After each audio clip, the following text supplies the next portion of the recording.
우리가 삶의 핵심으로 붙잡은 건요, 하나님과의 동행입니다.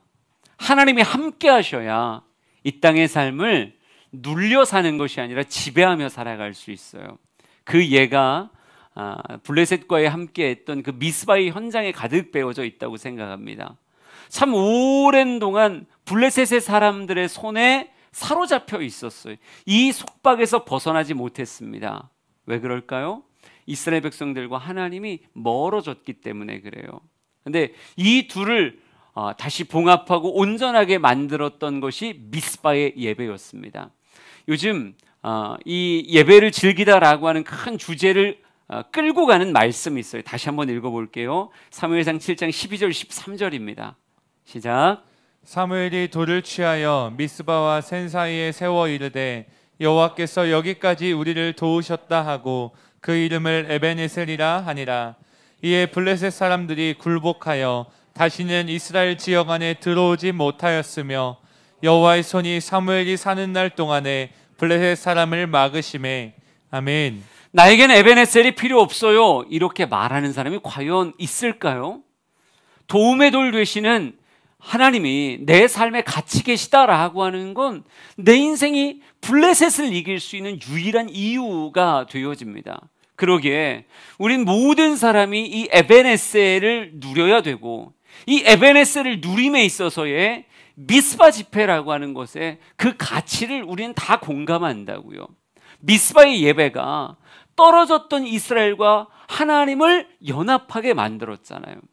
제 소망은 이 에벤에셀을 만들었던 미스바가 한때의 추억이 아니라 계속되어지는, 그러니까 미스바가 계속되면 에벤에셀도 계속되는 거죠. 성경은 이렇게 말하고 있습니다. 여호와의 손이 사무엘이 사는 날 동안에 블레셋 사람을 막으셨다, 이렇게 말하고 있어요. 전 이 표현이 여러분 모두에게 있었으면 좋겠어요. 박형민이 사는 날 동안에 여호와의 손이 함께 하셨다. 아무개에 사는 날 동안에 여호와의 손이 늘 함께 하였다. 여러분, 이 표현을 만들기 위해서 우리는 내 삶에 미스바의 예배가 끊어지지 않았으면 좋겠다. 그런데 이 소망이 실제가 되려면요, 미스바의 집회가 무거우면 안 돼요. 무거운 미스바의 집회를 내가 힘들어 죽겠네 그러면서 억지로 지고 가는 걸음이라고 한다면 어찌 오래 변함없이 지속할 수 있겠어요? 전 그런데 예배가 무겁다라고 하는 사람들은 어찌 보면 잘못된 세상의 거짓말에 속고 있는 것이 아닐까? 텔레비전이 재미있고 예배는 재미없는 거야. 세상의 모임은 가벼운데 예배는 참 무거운 거야. 그럼 절대 그렇지 않다고요. 우리가 이 거룩한 예배를 온전히 즐길 줄 알게 된다면, 여러분, 지금은 그 예배라고 하는 날개를 등에 어찌 보면 짐같이 지고 가니까 그런 거예요. 이 예배라고 하는 날개를 펄럭이기 시작할 줄만 안다면, 여러분, 그 무거운 것 같이 보였던 그 날개가 오히려 나를 가볍게 창공으로 날아오르게 만드는 기가 막힌 내 삶의 선물이 된다는 거죠. 그러기에 예배가 얼마나 기쁜 것이고 즐거운 것인지를 우리 사랑하는 성도들이 좀 깨달아 알길 원하기에, 예배를 즐기기 위해서 그 예배 안에 있는 하나하나의 요소들을 좀 같이 나누려고 하는 겁니다. 지난주에는 말씀이라고 하는, 난 예배 시간에 그 설교가 너무 길더라고, 힘들더라고. 미안하긴 한데요, 설교는 단순히 무겁고 길고 지루한 것이 아니에요. 설교를 여러분 너무 멀리서 방관자같이 바라보니까 설교가 무겁고 설교가 지루하게 느껴지는 거지. 데살로니가 사람들 같이 사람의 말로 받지 아니하고 하나님의 말씀으로 받을 줄 안다면, 내 귀에 들리는 하나님의 말씀으로 받을 줄 안다면요, 이 말씀이 내 삶에서 막 역사하거든요. 그 역사를 체험하고 나면 말씀이 내 삶을 얼마나 풍성케 하는가, 또 설교를 함께 호흡하며 들으면 말씀이 정말 살아있고 운동력 있고 역사하는구나 라고 하는 것을 체험하게 되어져요. 여러분, 우리 사랑하는 모든 성도들이 내게 주신 하나님의 말씀을 거룩한 기쁨으로 즐겨낼 수 있는 우리 모두가 되었으면 좋겠습니다. 오늘은 그 다음에 도전을 해보려고 해요. 미스바 집회의 또 하나의 특징을 말씀을 통해서 한번 볼까요? 사무엘상 7장 5절, 8절, 9절 우리 세 절의 말씀을 쭉 한번 읽어보겠습니다. 시작. 사무엘이 이르되 온 이스라엘은 미스바로 모이라. 내가 너희를 위하여 여호와께 기도하리라 하매 이스라엘 자손이 사무엘에게 이르되 당신은 우리를 위하여 우리 하나님 여호와께 쉬지 말고 부르짖어 우리를 블레셋 사람들의 손에서 구원하시게 하소서 하니 사무엘이 젖 먹는 어린 양 하나를 가져다가 온전한 번제를 여호와께 드리고 이스라엘을 위하여 여호와께 부르짖음에 여호와께서 응답하셨더라. 아멘. 미스바 집회의 또 하나의 특징은요, 기도의 집회였다는 거예요. 그 안에 부르짖음이라고 하는 단어가 들어있고요, 여호와께 기도하리라, 쉬지 말고 부르짖으리라, 이런 다양한 표현들이 들어 있습니다. 그러니까 미스바의 집회는요, 오히려 말씀보다 더 길었던 풍성한 기도의 집회가 바로 미스바의 집회였어요. 저 우리 사랑하는 성도들이요, 기도를 즐길 줄 아는 사람, 말씀을 즐기고 또 기도를 즐길 줄 아는 사람이 되었으면 좋겠어요. 지금 어휘 때문에 여러분 안에 약간 걸림이 있는 분들 있을 수도 있습니다. 아, 기도를 즐겨? 아, 말씀을 즐겨? 예배를 즐겨? 예배라는 건 하나님께 올려드리는 영광인데 그걸 내가 즐기는 게 맞는가? 예, 그렇게 말하면 당연히 틀린 표현이 되는 거예요. 하지만 하나님 앞에 온전한 영광을 올려드리는 예배요, 하나님의 말씀을 듣는 시간이요, 하나님께 기도를 올려드려 주님 앞에 나아가는, 당연히 예배의 포커스는 주님이죠. 예배를 통해 가장 기뻐해야 될 분은 당연히 하나님이세요. 그런데 하나님 앞에 나아가는 이 모습을 무거운 짐으로 여기는 게 아니라 나도 기쁩니다 라고 하는 표현으로 갈 때 이게 극상이 아닐까. 이제 명절이 돼서 다 고향에 부모님 찾아가실 거잖아요. 부모님 찾아갈 때 여러분 바리바리 선물 준비해서 가실 거라고요. 예, 뭐 사과 상자를 사기도 하고 뭐 배 상자를 사기도 하고 그래서 잔뜩 들고, 아, 우리 어머님이 어떤 과일 좋아하셨지? 우리 아버지가 어떤 거 좋아하셨지? 그래서 준비해갖고 가면서 이제 이 모든 걸 준비해서 가는 그 걸음은 당연히 누구를 위한 선물이에요? 당연히 아버지를 향한 선물이고 어머니를 향한 선물이죠. 예. 근데 가지고 가는 그 얼굴에 아주 깊은 시름과 근심과 그 짜증이 담겨져 있다면 그걸 받는 그분이 과연 기쁘겠냐고요. 당장 사과는 생겼는데, 당장 용돈은 생겼는데 얼굴이 너무 무거우면 그게 어찌 기쁨이 되겠어요. 그런데 선물을 준비하면서도 너무너무 설레는 거예요. 아, 맞다, 우리 아버지가 아유, 소고기 이 부위 참 좋아하셨는데 이거 사가면 우리 아버지 얼마나 좋아하실까. 우리 어머니는 아유, 귤을 참 좋아하시는데 이거 사가면 얼마나 좋을까. 그래서 싱글벙글 하면서 물건을 사는 것도 기뻐하고 포장하는 것도 기뻐하고 오고 가는 걸음도 기뻐하며 얼굴 가운데 어머니 제가 이거 준비했어요. 이거 준비하는데 너무 마음이 즐겁더라고요. 그러면서 떡하니 내놓으면 당연히 가장 크게는 부모님의 기쁨이기도 하지만 그 부모님의 기쁨과 또 내가 준비한 이 모든 것이 아름다운 선물 된다는 그 기쁨이 내 안에 있으면 부모님 더 기뻐하시겠죠. 그냥 선물 받은 것보다 더 기뻐하실 거예요. 전 그래서 감히 우리가 이런 단어를 쓸 수도 있다고 생각하는 거예요. 말씀을 즐기다, 기도를 즐기다. 우리에게 무거움이 아닙니다. 하나님 좀 말씀 듣는 게 너무 좋아요. 그러면서 그 앞에 화답할 때 하나님 더 기뻐하시지 않을까. 우리가 기도하는 걸 참 기뻐할 때 하나님이 더 기뻐하며 우리의 기도에 임재하시지 않을까. 그래서 우리 모두가 다 기도를 기뻐하는 사람이 되었으면 좋겠는데, 제가 목회하면서요 참 많은 성도들과 교감하다 보니까 성도님들 가운데 이런 분들이 꽤 있으시더라고요. 기도 그러면 목사님 기도는 너무 어려워요.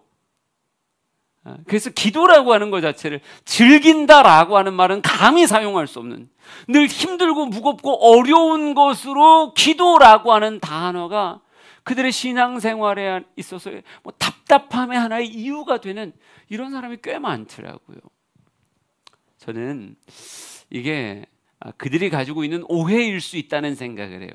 잘못된 선입견일 수 있다. 목회하면서 그들의 잘못된 선입견을 이렇게 정리할 수 있어요. 먼저 이런 생각이 잘못된 거예요. 기도는 어렵다라는 생각 자체가 잘못된 거예요. 여러분, 기도를 어렵다라고 말하는 건 그 안에 어떤 생각이 있는 거냐면요, 기도를 잘한다, 기도를 못한다라고 하는 생각이 이미 바닥에 깔려 있는 거예요. 근데 기도를 잘한다라고 했을 때 그들 안에 이미지상이 무엇이냐면요, 우선 뭐 무릎 딱 꿇는 거죠. 무릎 딱 꿇고 자세를 똑바로 하고 하나님 앞에 기도를 하되 큰 목소리로 막 기도를 하는 거예요. 큰 목소리를 기도를 하고 또 때로는 온 몸을 흔들어가면서 몸에 힘을 막 쏟아가면서 기도하는 그런 모습들. 그리고 방언이라고 하는 은사로 좀 특정되어지는 방언이라고 하는 나는 잘 못 알아듣겠는 그런 말들을 하나님 앞에 기도로 막 쏟아내는 그들의 열정적인 모습. 그래서 무려 시간도 길어요. 난 5분만 기도해도 더 이상 무슨 말을 해야 될지 모르겠는데 1시간, 2시간 막 너끈히 기도하는 거예요. 아니 어떻게 무릎 꿇고 1시간을 있냐고요. 근데 너끈하게 그렇게 기도하는 모습을. 여러분, 신앙생활하다 보면요, 어느 순간 누가 가르친 게 아니라 눈을 이렇게 들어서 기도 시간에 보면 아이고 저분 기도 되게 잘하시네, 이게 훅 들어와요. 그리고 서로 간에도 은근히 그걸 인정해 주잖아요. 아, 아무개 원사님 기도 참 잘하셔, 아무개 집사님 참 열정적으로 기도하셔. 네, 그런 기도를 잘하는 그 모습을 그의 눈으로 보고 난 다음에 자신을 보니까 나는 무릎 꿇고 기도하는 것도 자신이 없고 큰 소리로 기도하는 것도 자신이 없고, 나도 방언의 은사를 사모하지 않는 건 아니지만 은사는 하나님의 뜻대로 우리에게 주시는 선물인데 아직 안 주신 걸 어떻게 하냐고요. 그렇다고 아무 말이나 할 수는 없잖아요. 그러니까 나에게는 은사도 안 주셨고 난 길게 기도한다라고 하는 게 너무 어려운 거예요. 목사님, 저는 기도보다는 뭐 일을 시켜주세요, 오래 일할 테니까 차라리 땅을 팔까요? 기도 3시간 하자 그러느니 땅을 3시간 파자고 해주세요. 예, 나는 기도 못하는 사람, 저 사람은 기도 잘하는 사람. 그런데 그 기도 잘하는 사람을 감히 따라갈 엄두가 안 나는 거예요. 그러니까 이야기하는 거죠. 목사님, 전 다른 건 다 괜찮은데 기도 너무 어려워요. 기도회, 기도 시간, 이건 저에게 참 부담이 되더라고요. 이렇게 말하는 분들이 있어요. 그런데 과연 성경에서요, 기도의 외형으로 보이는 그런 모습으로 이런 모습을 가지면 기도를 잘하는 거고 이런 모습은 기도를 못하는 거야 라고 성경에서 이야기하는 이야기일까요? 우리끼리는 그런 얘기 참 많이 하는데 성경에서도 정말 그런 외적으로 보여지는 어떤 퍼포먼스 같은 것들이 기도를 잘함과 못함을 나누는 기준이 되는가? 그렇지 않아요. 실제 성경 이야기를 한번 봅시다. 마태복음 6장 5절과 7절 한번 같이 읽어볼게요. 시작. 또 너희는 기도할 때에 외식하는 자와 같이 하지 말라. 그들은 사람에게 보이려고 회당과 큰 거리 어귀에 서서 기도하기를 좋아하느니라. 내가 진실로 너희에게 이르노니 그들은 자기 상을 이미 받았느니라. 또 기도할 때에 이방인과 같이 중언부언하지 말라. 그들은 말이 많이 하여야 들으실 줄 생각하느니라. 아멘. 예수님께서 기도에 관하여 가르쳐 주시는 산상수훈의 내용 중에 하나입니다. 예수님께서는 이렇게 말씀하셨어요. 모든 사람을 주목시킬 만큼의 그런 기도적 외형이 있지만 그 외형이 사람에게 보이기 위한 의도적인 행동이라고 한다면 그건 무엇과 같다? 외식하는 기도와 같다. 또 그저 말을 많이 해야 받으시는 줄 알고 길게 무조건 얼만큼 긴가라고 하는 것으로만 기도를 한다고 얘기하면 그건 중언부언하는 이방인의 모습과 다를 게 하나도 없다. 제가 말을 하면서도 여러분이 오해하지 말았으면 좋겠는 게요, 그럼 뭐 기도할 때 무릎 꿇고 기도하고 하나님 앞에 부르짖어 기도하고 이런 것들은 그럼 뭐 다 잘못된 거냐? 우리가 뭐 한 공간에서 같이 기도하기, 어떤 사람은 그렇게 자신의 마음을 쏟아놓을 수밖에 없는데 그건 틀린 거냐? 당연히 틀린 게 아니죠. 여러분, 기도 안에는요 아주 다양한 표현의 모습들이 담겨져 있기 마련이에요. 그런데 우리가 기도를 잘해 라고 말하는 사람의 그 기도가 어떤 때는요 기도를 못하는 모습일 수 있고, 어떨 땐 저 사람은 기도 못해 라고 하는 표현이 주님에게는요 온전히 나에게 드려지는 온전한 기도요, 잘한 기도가 될 수도 있다는 얘기를 하고 싶은 거예요. 그냥 우리가 가지고 있는 선입견 안에서 정말 엄청난 퍼포먼스가 나오는 사람의 기도는 잘하는 기도고, 나는 크게도 못하고 무릎 꿇고 하는 것도 잘하지도 못하고 뭐 이런 외형적인 모습이나 이런 한두 가지의 이런 눌림 가지고 난 기도랑은 어울리지 않아. 난 기도 못하는 사람이야. 이렇게 생각하는 건 큰 잘못일 수 있다는 거죠. 한때 책이 20만 권이 팔렸다고 얘기하더라고요. 여러분 기독교서적으로 20만 권 팔렸으면 어마어마하게 많이 팔린 거예요. 근데 20만 권의 책을 판 그 제목이 뭔지 아세요? 여러분들 들어보셨을 거예요. 하나님의 보좌를 움직이는 기도라고 하는 책. 엄청난 아우라가 느껴지죠. 여러분 이게 목회자가 쓴 책이 아니에요. 나중에는 목사님이 되시긴 하셨는데 이분이 박종훈이라고 하는 분이 제가 지금 기억나기로는 증권회사 지점장 이런 분이었어요. 근데 이분이 책에서 강조했던 것 중에 하나가 자기는 새벽 기도하는 사람이다. 근데 새벽 기도를 하되 하루에 7시간씩 기도한다는 거예요. 도대체 몇 시에 나가서 몇 시에 집에 들어오는지 모르겠지만 하여간 7시간을 자기는 새벽 기도 때마다 자기는 7시간을 기도하는 사람이다. 여러분 평신도가 그렇게 확 써버리니까 수많은 목회자들이 그 앞에서 막 고개를 들지 못하고 작아져서 여러분 7시간을 한번 따라 해보려고 했는데 3시간도 못하겠는데 7시간 어마어마하죠. 네, 이거 잘못 읽으면 어떻게 되냐면 물론 그 얘기를 하는 건 아니지만 긴 기도, 정말 긴 기도는 하나님의 보좌조차 움직여서 막 할 수 있는, 기도하면 다 되는 이런, 어찌 보면 긴 기도가 도깨비 방망이 같이 사용되어지는 이런 누가 만들어질 수 있어요. 근데 이게 한국교회에서는 힘이라고요. 크게 기도하는 것, 정말 오래 기도하는 게 얼마나 큰 힘인지. 목회자 세미나 가면 우리 참석하는 사람들을 기죽이기 위해서 난 하루에 3시간 기도를 안 하고 어떻게 목회를 한다고 얘기하는 거예요? 아니 5시간을 기도하라고 어떻게 영적인 능력을 받겠다는 거예요? 토요일 금요일 삼각산 가서 나무 뿌리를 이런 열정 없이 무슨 목회를 한다는 거예요? 그러니까 그런 것 앞에서 저게 진짜 기도구나, 나는 가짜 기도구나, 이렇게 상대적인 박탈감 안에, 혹은 나는 그런 인생이구나, 이렇게 자꾸 위축되고 작아지는 나를 느낀다는 거죠.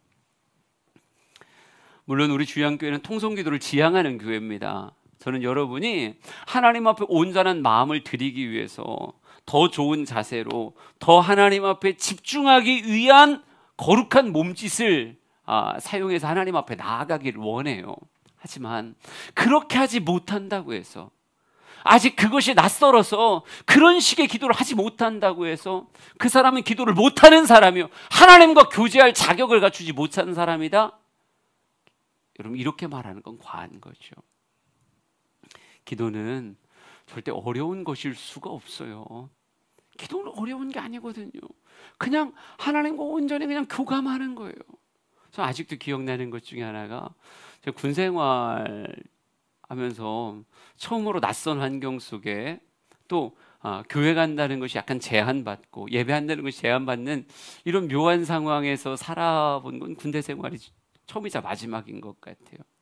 근데 제가 참 힘들고 어려울 때, 그때도 군대에서 새벽 기도도 하고 막 그랬었는데 너무 피곤하고 너무 힘들고, 근데 하나님 앞에 똑바른 자세로 기도하는 거, 물론 그래야 되는데 어떨 때 그냥 작심하고 가서 누워 있었어요.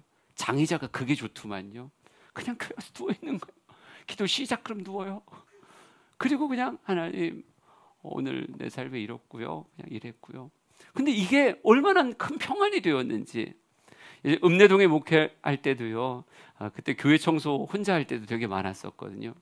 본당 안에서 음악 틀어놓고, 토요일 오후에 음악 틀어놓고 다 쓸고 봉걸레 빨아서 다 닦고 나서 창문 다 열어놓고 음악을 은은하게 틀어놓으면 기분이 얼마나 좋은지 몰라요. 그러면 장의자 가서 누워있는 거예요. 장의자 안에서 누워가지고 하나님 내일의 예배를 기대하기도 하고, 내일 누가 올까요? 이런 얘기도 하고, 그냥 그 안에 음악을 듣고 있고 그 공간 안에 함께 있다는, 하나님의 그 품 안에 누워있는 것 같은 이런 마음이 있었어요. 그게 나한테 얼마나 평안했고, 그때 주어지는 기쁨이, 그때 주어지는 하나님이 내 곁에 있는 그 잔잔한 임재가 얼마나 강력했는데. 여러분 혹 어떤 사람이 누워서 했어? 그 기도 아니야? 이렇게 말하면 나 그 사람한테 정색 가고 얘기할지도 몰라요. 그것도 기도라고. 여러분, 기도를 어떤 외형의 틀에 가둘 수 없어요. 이건 많이 기도다. 그것도 기도지만 그건 많이 기도다. 이것을 못하면 당신은 기도를 못하는 거야. 혹은 기도를 안 한 거야. 이렇게 말하는 건 굉장히 틀린 표현이다. 이렇게 말할 수 있는 거죠. 그래서 기도는 아주 다양한 모습과 다양한 상황을 가지고 있는 열려진 것이 기도지 폐쇄적인 게 기도가 아니라고요. 그러니까 기도는 어렵다? 그 틀에 나를 못 맞추기 어렵다라고 얘기하는 건 지금 잘못된 선입견 안에 있는 거예요. 또 이렇게 얘기해 볼까요? 어떤 사람은 이렇게 말하더라고요. 기도해봐야 소용이 없어요. 하나님 내 기도 안 들어주세요. 이렇게 말하는 사람이 있어요. 방송을 보고 라디오를 듣고 때로는 목장 안에서 나눔을 할 때 기도의 응답의 간증들이 굉장히 풍성해요. 근데 듣다 보면 그 사람들 기도는 참 하나님 잘 들어주는 것 같은데 신기하게 내 기도는 안 들어주는 것 같은 거예요. 아, 하나님 난 안 좋아하시는구나. 하나님은 나에게선 고개를 돌리셨구나. 저 사람하고만 하나님 친하시구나. 이런 생각. 근데 왜 이런 생각을 하게 되느냐? 이것 또한 잘못된 생각인데요. 기도를 내가 원하는 것이 이루어지는 통로라고만 생각하니까 그런 거예요. 내가 원하는 걸 하나님 앞에 아뢰고 하나님이 그걸 들어주시고 그래야 기도가 완성됐다. 내 원함이 하나님의 뜻을 통해 이루어졌을 때만 기도다 이렇게 생각하니까 가만 보니면 내 삶에 응답이 별로 없거든요. 내가 기도해도 소용이 없구나. 내 기도 안 들으시는구나. 여러분, 기도에는요 간구라고 하는 요소가 있기 마련입니다. 내가 느끼는 부족함과 아픔을 하나님께 쏟아놓고 하나님의 초월적인 능력이 나에겐 답이 없었는데 상황과 여건 속에 문이 열리듯 열리며 하나님의 응답이 내 삶에 주어질 때가 있어요. 그래요. 하나님은 그걸 기뻐하십니다. 하지만 하나님이 늘 무엇이든 눌러만 주세요. 제가 상품을 토해 놓을게요. 이러는 자판기 같은 모습일까요? 절대 그렇지 않죠. 기도라고 하는 건요, 내 뜻이 하나님 앞에 올라가는 통로이기도 하지만요, 더 큰 통로로서 하나님의 뜻이 내게 부어지는 통로가 기도라고 말할 수 있어요. 성경 말씀을 잠깐 보죠. 마태복음 6장 9절, 10절, 26장 39절 세 절의 말씀을 같이 읽겠습니다. 시작. 그러므로 너희는 이렇게 기도하라. 하늘에 계신 우리 아버지여, 이름이 거룩히 여김을 받으시오며 나라가 임하시오며 뜻이 하늘에서 이루어진 것 같이 땅에서도 이루어지이다. 조금 나아가사 얼굴을 땅에 대시고 엎드려 기도하여 이르시되 내 아버지여, 만일 할만하시거든 이 잔을 내게서 지나가게 하옵소서. 그러나 나의 원대로 마시옵고 아버지의 원대로 하옵소서 하시고. 아멘. 그래요. 예수님은 기도를 가르쳐 주실 때도 뜻이 하늘에서 이루어진 것 같이 땅에서도 이루어지길, 하늘의 뜻이 이 땅에서 이루어지기를 원하는 기도를 드려라 라고 가르쳐 주셨고요. 실제로 겟세마네 기도에서도 예수님의 원함이 있었어요. 육신적인 원함. 이 잔이 내게서 지나가기를 원하는 그런 육신적인 원함이 있었지만 예수님 기도 가운데 뭐라고 말씀하시느냐? 나의 원대로 마시고 아버지의 원대로 되기를 원합니다. 하나님의 뜻이 내 삶에서 이루어지기를 원합니다 라고 고백하시는 분이 누구셨다? 그것이 예수님의 모범이었다라고 하는 거죠. 그러기에 기도라고 하는 건요, 나의 원함이 이루어지는 것보다 더 크게 하나님의 뜻이 내게 이루어지는 거예요.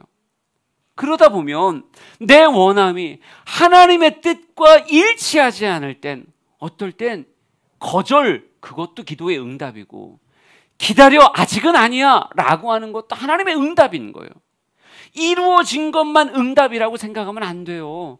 이루어지지 않은 것도 하나님의 응답인데 우린 뭐라고 생각하느냐? 내가 하나님 앞에 입력을 했으니 하나님은 당연히 나에게 주셔야 되는데 그게 안 되면 이것도 거절이네, 이것도 안 됐네, 이것도 안 됐네, 이것도 안 됐네. 안 되는 게 압도적으로 많죠. 여러분, 우리가 미숙하면 미숙할수록 안 되는 게 압도적으로 많아요. 여러분, 자녀가 어리면 어릴수록 여러분도 자녀들에게 정말 많이 하는 말이 이걸걸요. 안 돼. 안 돼. 이 말 정말 많이 하지 않아요? 아닌 것 같군요. 참 희한해요. 우리 애들만 그랬던 걸까요? 아이들을 데리고 마트를 가요. 마트를 가면 아이들은 눈에 보이는 모든 것을 다 가지고 싶어요.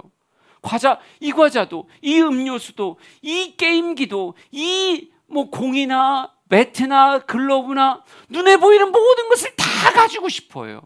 그러니까 끊임없이 엄마의 치마를 잡아당기면서 얘기하는 거죠. 엄마 저거, 엄마 저거, 엄마 이거, 엄마 이거. 계속 돌아다니면서 다 사달라는 거예요.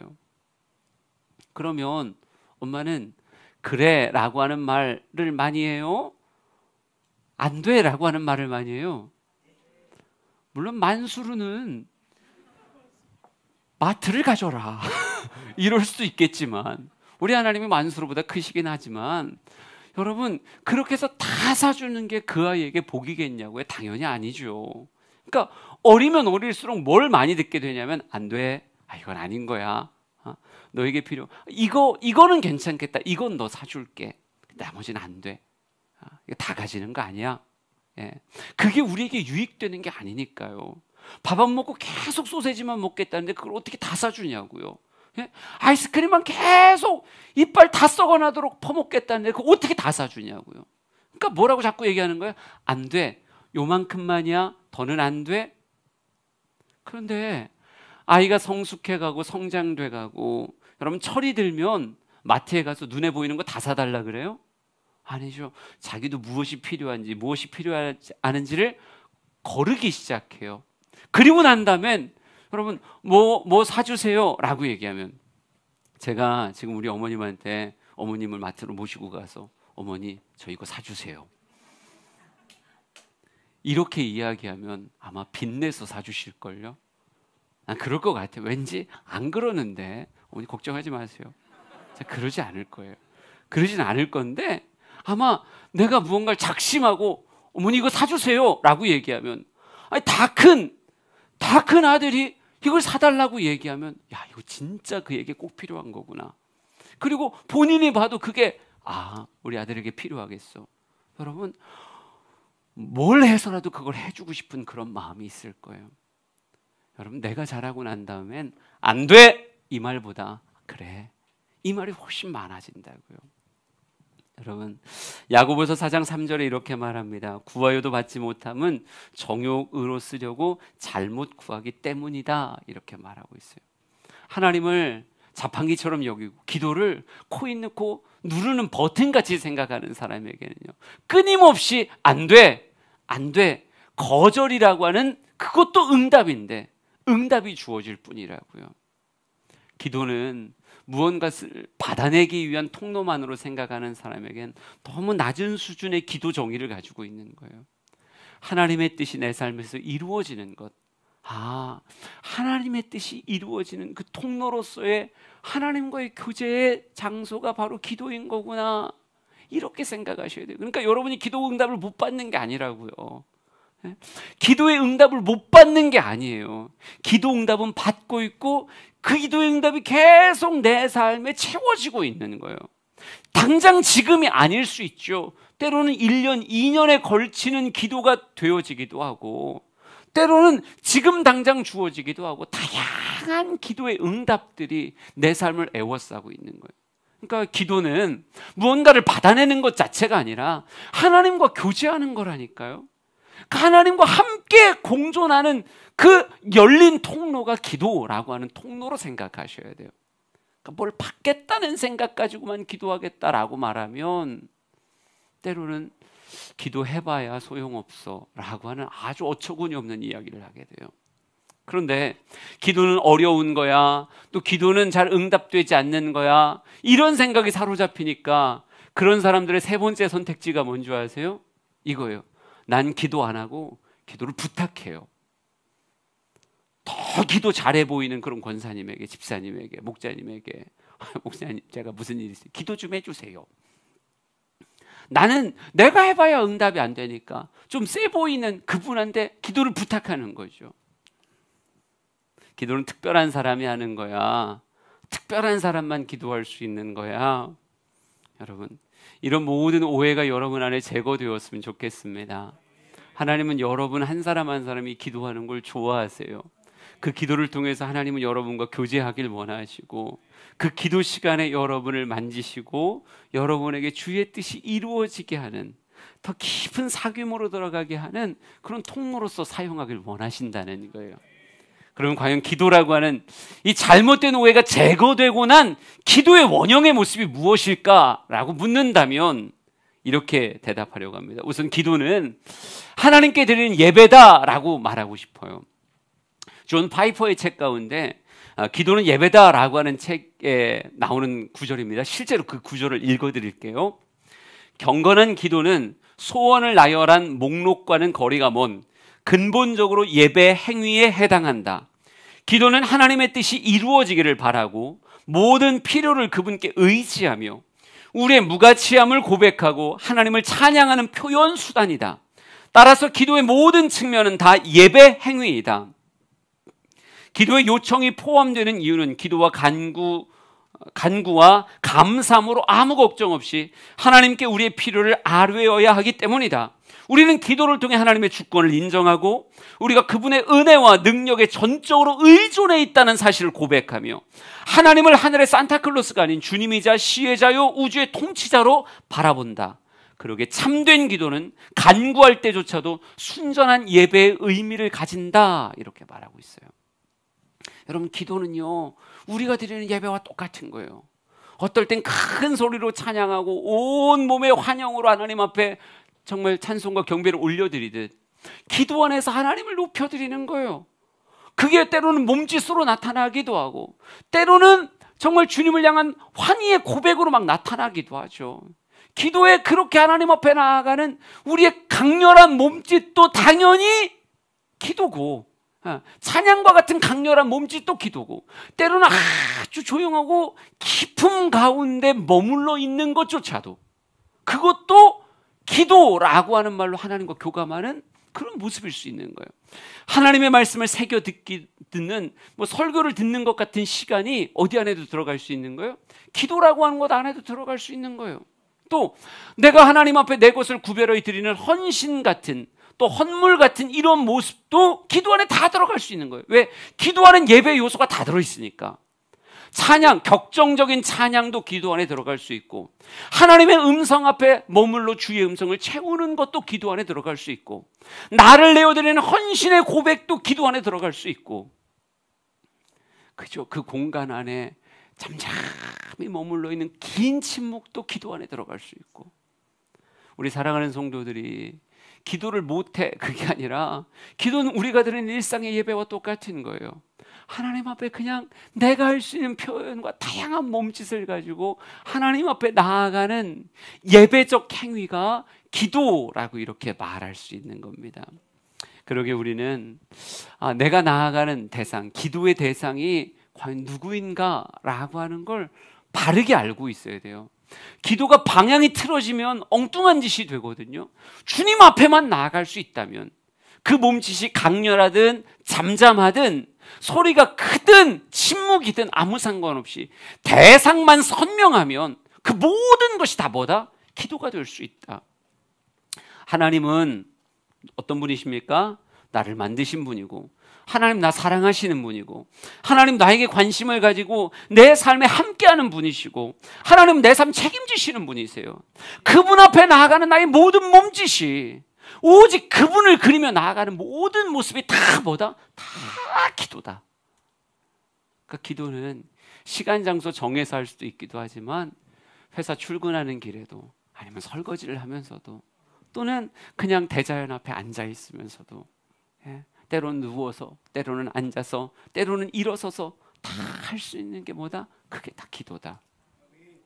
우리 사랑하는 성도들이 기도라고 하는 단어에 외형적 어떤 강박을 가지지 않았으면 좋겠고요.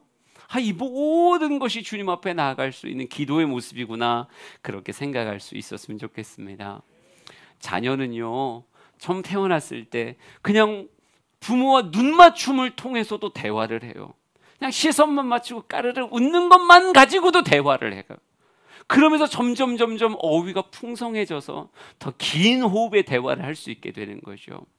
여러분, 때로는요 말로 표현하지 않고 그냥 한 공간에 있다는 것만으로도 마음이 서로 연결되고 서로를 공감할 수 있는 모습도 있지 않아요? 그러니까 기도는 꼭 언어로만 표현되는 게 아니라 비언어로도 얼마든지 주님과 교감할 수 있는 게 기도라고 말할 수 있습니다. 그러기에 나를 사랑하시는 주님 앞에 내가 언어, 비언어, 이런 몸짓 저런 몸짓의 다양함으로 나아가는 것이기에 저는 기도를 어려운 거요, 나랑 어울리지 않아요, 하나님 내 기도 안 들으세요, 이런 말로 기도의 자리와 시간을 회피하지 말고 기도를 즐기기 원한다면 무슨 수밖에 없냐면 자꾸 기도하는 수밖에 없어요. 자주 반복되는 만남이요 더 깊은 곳으로 우리를 끌어당겨가는 거예요. 낯선 사람, 낯선 공간 안에 들어가 있으면 누구나 다 어색해합니다.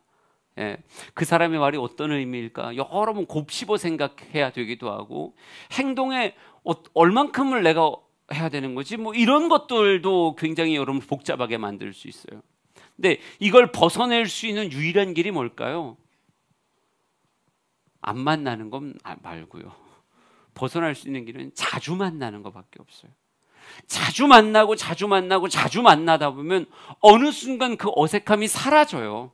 사라지고 언어가 풍성해지고 그 사람과의 교제의 깊이가 더 깊어진다고요. 그러니까 예수님께서는 기도라고 하는 걸 이런 외형으로 하는 거야 라기보다는 단순히 기도하고 있다라고 하는 것에 대한 모범을 보여주시더라고요. 마가복음 1장 35절, 6장 45절 말씀 읽어볼게요. 같이 읽습니다. 시작. 새벽 아직도 밝기 전에 예수께서 일어나 나가 한적한 곳으로 가사 거기서 기도하시더니 예수께서 즉시 제자들을 재촉하사 자기가 무리를 보내는 동안에 배 타고 앞서 건너편 벳세다로 가게 하시고 무리를 작변하신 후에 기도하러 산으로 가시니라. 아멘. 여러분, 새벽이라고 하는 시간은요 방해가 없는 시간이에요. 저도 새벽, 아침 이 시간을 굉장히 소중하게 사용하는데요, 우리가 특별히 요즘 시대는 핸드폰에 묶여 있다 보니까 정말 하루 종일 그 사람을 원하는 수많은 벨소리와 문자 메시지, 카톡 소리, 이런 것들이 우리를 굉장히 분주하게 만들어요. 그런데 새벽과 이른 아침은요 그런 소리들이 다 잦아 들어가는, 아침 일찍부터 서로 문자 보내고 그러진 않잖아요. 그때 보내는 건 별로 좋은 예의가 아니에요. 근데 예수님께서는요 새벽이라고 하는 그 시간을 누구와 함께 하는 걸 좋아하셨냐? 한적한 곳으로 나가서 기도하는 걸 좋아하셨다고요. 그냥 예수님은 하나님과의 만남, 하나님과의 그 깊은 기도의 교제를 그저 몸으로 체득하고 계신 거예요. 그냥 거기 가길 좋아하시는 거예요. 여러분, 마가복음 6장에 보여드리는 건요 오병이어 사건 이후의 이야기예요. 수많은 사람들이 예수님 우리 왕도에 오주세요 막 이럴 때 예수님이 재촉하사 그들을 다 보내시고 나더니요 성경에 이렇게 써 있습니다. 무리를 작별하신 후에 기도하러 산으로 가시니라, 이렇게 써 있어요. 다 의도적으로 예수님 좋아한다는 사람들 다 보내시고 기도하기 위해서, 난 하나님과 함께 있는 시간이 내겐 필요하고 난 좋아 라는 마음으로 때로는 사람들을 멀리하고 하나님께 나아가는 그런 시간을 가지시더라는 거죠. 어떻게 하면 기도를 잘할 수 있을까요? 이 잘이라는 말을 잘 이해해야 되긴 하지만 잘하는 길은 왕도가 없어요. 무엇 하는 거예요? 그냥 자주 기도의 시간, 장소, 기도의 그 마음을 가지고 자주 하나님과 교제하면 어느 순간 기도의 그 깊이가 우리에게 부어지게 되어져 있어요. 되게 무서운 단어 하나 보여드릴게요. 누가복음 22장 39절 이렇게 써 있네요. 예수께서 나가사 습관을 따라 감람산에 가셨다. 여러분, 등산이 습관이 아니고요, 예수님의 감람산 습관은 뭐였어요? 기도하러 가는 것이 예수님의 습관이었다는 거예요. 우리 주양의 성도들이 기도하기가 여러분의 삶에 새겨진 거룩한 습관이었으면 좋겠습니다. 그래서 우리 교회에서는요 여러분이 내가 실제로 기도하고 있어, 주님께 집중하고 있어 라고 하는 것을 어쩌면 그렇게 훈련하고 싶어요. 지금 우리가 40일 응답 기도회를 올해 어떤 모습을 할까 고민 되게 많이 하고 있는데 지금 생각엔 그래요. 여러분 일정 미리 조정하라고 얘기하는 거예요. 11월 1일이 월요일이더라고요. 11월 31일이 화요일이에요. 그래서 11월 한 달 동안 그냥 예배할 생각이에요. 그래서 한 달 응답 기도회? 그러니까 11월은 딴 거 하면 안 돼요. 저도 11월 약속들은 다 캔슬하고 있어요. 11월 한 달 하나님 앞에 예배하리라. 그 예배를 통해서 우리 사랑하는 성도들에게 말씀을 듣는 즐거움, 또 기도하는 즐거움, 이런 것들이 쫙 삶에 배워서 말씀 듣는 것도 거룩한 습관이고 기도도 거룩한 습관이 되어지길 간절히 소망해요. 여러분, 이런 기도가 내 삶을 어떻게 바꾸는가 잘 보여드릴게요. 출애굽기 34장 29절 30절 읽어봅시다. 시작. 모세가 그 증거의 두 판을 모세의 손에 들고 시내산에서 내려오니 그 산에서 내려올 때에 모세는 자기가 여호와와 말하였으므로 말미암아 얼굴 피부에 광채가 나나 깨닫지 못하였더라. 아론과 온 이스라엘 자손이 모세를 볼 때에 모세의 얼굴 피부에 광채가 남을 보고 그에게 가까이 하기를 두려워하더니. 아멘. 시내산이라고 하는 곳은요, 모세가 하나님과 독대하여 깊은 만남을 가졌던 장소가 시내산이에요. 시내산에 올라갔다가 내려오는 그 모세의 모습을 사람들이 깜짝 놀랐어요. 왜요? 얼굴에서 광채가 나서요. 여러분, 원래 광채는 하나님에게서 부어지는 건데 그 광채의 빛이 하나님과 독대하여 깊은 시간을 가졌던 모세에게 임하여 있더라는 거죠. 여러분, 기도가 깊어지면요, 하나님과의 그 온전한 친밀함이 나타나게 되어져 있어요. 그래서 우리 사랑하는 성도들이 하나님이 허락하시는 그 광채가 여러분의 얼굴에서 뿜어져 나오기를 간절히 소망합니다. 여러분, 이건 그냥 상징적인 표현이 아니에요. 실제로 기도가 깊어진 분들, 삶의 모든 염려와 근심이 하나님 앞에 맡겨지고 하나님 주시는 내적인 평안과 기쁨과 하나님의 그 든든함이 가슴에 채워진 사람은요, 얼굴에서 광이 나요. 광이 나요. 여러분, 이걸 돈 주고 화장품으로 광을 내려니 돈이 얼마나 많이 드냐고요. 그런 광 말고 하나님 주시는 광. 권사님, 얼굴이 너무 빛이 나요. 무슨 화장품 쓰세요? 화장품이라니, 기도해서 그래. 이런 수준 높은 이야기가 우리 주양교회에 있었으면 좋겠습니다. 그래요. 기도하는 사람에게 하나님이 보시는 아름다움이 임하게 되어져요. 또 이렇게 볼까요? 누가복음 21장 34절에서 36절입니다. 같이 읽습니다. 너희는 스스로 조심하라. 그렇지 않으면 방탕함과 술 취함과 생활의 염려로 마음이 둔하여지고 뜻밖의 그날이 덫과 같이 너희에게 임하리라. 이날은 온 지구상에 거하는 모든 사람에게 임하리라. 이러므로 너희는 장차 올 이 모든 일을 능히 피하고 인자 앞에 서도록 항상 기도하며 깨어 있으라 하시니라. 아멘. 이 땅의 삶을 살아간다는 게 생각보다 위험합니다. 왜요? 덫이 우리의 삶에 곳곳에 펼쳐져 있기 때문에 그래요. 우리를 방탕함에 빠뜨리고 우리에게 술 취함이라고 하는 세상의 술에 빠지게 하는, 또 생활의 염려라고 하는 것으로 마음이 둔하여지게 만드는 수많은 덫들이 우리의 삶에 있기 때문에, 근데 이걸 잘 피해 나갈 수 있는 길은 성경은 이렇게 말합니다. 항상 기도하고 깨어 있어야. 여러분, 기도하면 깨어 있게 돼요. 깨어 있으면 인생이 보여진다니까요. 하나님의 지혜 가운데 이걸 내가 해도 되는지 안 해도 되는지, 이걸 먹어야 되는지 안 먹어야 되는지, 이 손을 잡아야 되는지 안 잡아야 되는지에 대한 하나님의 지혜가 그 삶을 감싸고 있기에 인생을 안전하게 거룩하게 그렇게 살 수 있게 해줘요. 기도의 능력입니다. 이거 여러분에게도 필요하지 않으세요? 덫에 한번 밟히면 그 덫이 우리의 발목을 붙잡고 있을 때 인생이 얼마나 어려워지는데요. 덫과 같은 것이 임하지 않기 위해 우리는 기도하는 매일의 삶이 필요한 겁니다. 마지막 이 구절 보고 끝낼 거예요. 마태복음 7장 7절에서 11절, 오늘 본문으로 읽었던 말씀입니다. 시작. 구하라 그리하면 너희에게 주실 것이요, 찾으라 그리하면 찾아낼 것이요, 문을 두드리라 그리하면 너희에게 열릴 것이니 구하는 이마다 받을 것이요, 찾는 이는 찾아낼 것이요 두드리는 이에게는 열릴 것이니라. 너희 중에 누가 아들이 떡을 달라 하는데 돌을 주며 생선을 달라 하는데 뱀을 줄 사람이 있겠느냐. 너희가 악한 자라도 좋은 것으로 자식에게 줄 알거든. 하물며 하늘에 계신 너희 아버지께서 구하는 자에게 좋은 것으로 주시지 않겠느냐. 아멘. 하늘에 계신 너희 아버지께서 구하는 자에게 좋은 것 주시지 않겠느냐. 하나님은요, 하나님께서 보실 때 좋은 것을 통해 사랑하는 자녀들의 삶을 책임지길 원하세요.